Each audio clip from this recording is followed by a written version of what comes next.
Y'all know what? Them AD said, we didn't had enough. Y'all threw them temper tantrums. Y'all talked all that ish about Notre Dame and the AD obviously Pete. And you know what the AD said? We ain't even gonna schedule y'all boys no more. We tired of y'all. They're threatening to stop scheduling obviously Notre Dame. ADs are now threatening to freeze them out of obviously their scheduling, their future scheduling. And peep the reason why, which is why I didn't understand why Notre Dame he did the most. Again, they should have been in the CFP. Your gripe ain't Miami.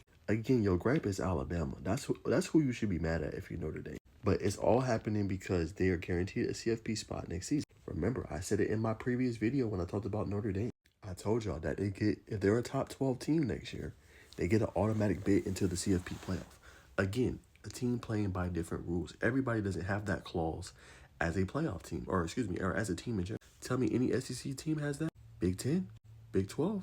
ACC? Man, hell nah. Nobody else has that clause. And like I said, when I made my post the other day about Notre Dame, I said, what exactly do they bring to the ACC? Everybody was like, oh, they bring 90% being able to sell out, I guess, a stadium when they play in games. But remember, Notre Dame doesn't play ACC opponents every week. They might play 5, maybe 6 opponents every week. And then the rest, they're independent. They air, obviously, on the NBC network. And all those dollars goes to them specifically. Think about some of the big games they had this year. Right, SEC opponent when they played obviously against Texas A&M. That was on NBC. When they played against USC, who's obviously in the Big Ten, guess what that was on? NBC.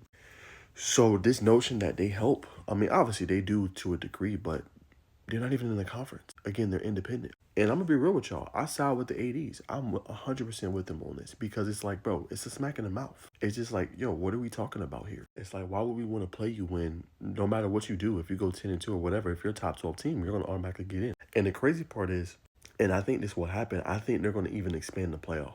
And I'm with some people that are like, no, Naj, they shouldn't expand the playoff. I feel y'all because it's like, okay, every year we're going to have a grant for a team that doesn't get in. Next year we're going to have a grant for a team that lost 3 games and should be in. I think your perfect number for the college football playoff is 16 teams. I think the rest of it is too much. And at 16, they're still going to get a top 12 spot in. And again, Notre Dame is playing by different rules. Nobody else has that type of clause in. And it seems almost, I don't want to say cheating, but you're practically guaranteeing them a spot. Now, again, you have to go out there and you have to win. You have to do what you have to do. But you know Notre Dame next year is going to be pissed off. You know they're going to obviously want to get back to a CFP and compete and contend for a title. And when you look at their schedule, this is their schedule, obviously the first part of it. You telling me they can't be a top 12 team next year? They can't get back to 10 wins?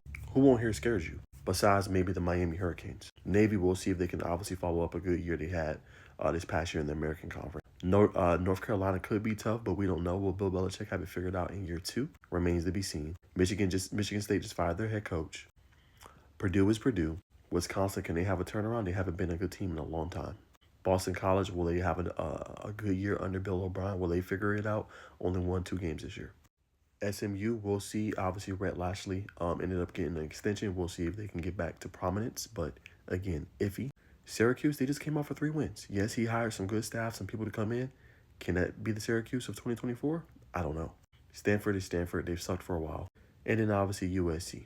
So again, that is a schedule that's pretty favorable for you to win 10 plus games next year and to be a top 12 team. So I'm with everybody that's fed up with Notre Dame. You did all that talking, all that complaining, and yeah, I don't want to play you. And I don't blame them. You know what I'm saying? And obviously, Notre Dame's a brand.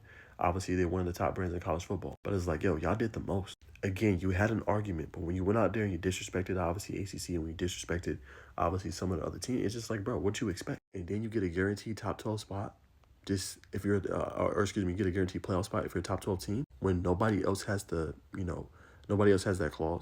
You're basically handing them a spot. Because with their schedule, they're going to have that. It's wild to me. But what do you guys think?